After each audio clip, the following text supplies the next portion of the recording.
รถทัวร์ด้วยใจคะนึงคิดถึ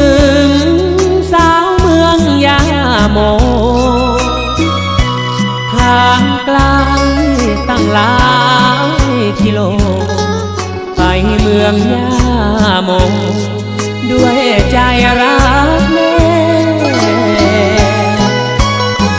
ผ่านน้องแค่และเห็นหินก้อ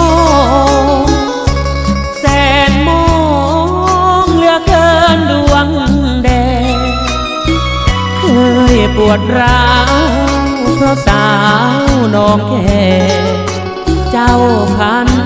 แปรพี่แพ้หนุ่มหินโกย้อนทิ้งความเศร้าที่ช่องเขาทางเข้า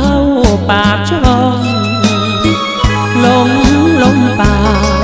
จนไม่อยากมองเห็นลำตะคองคิดถึงน้องเหวบางผ่านสี่คิ้วอำเภอสูงเนินมองเพลินเหมือนดังเนินเนื้อนาโรถทัวร์เล่นถึงปลายทางแม่ชมสะอาดเจ้ากำลังแต่งงาน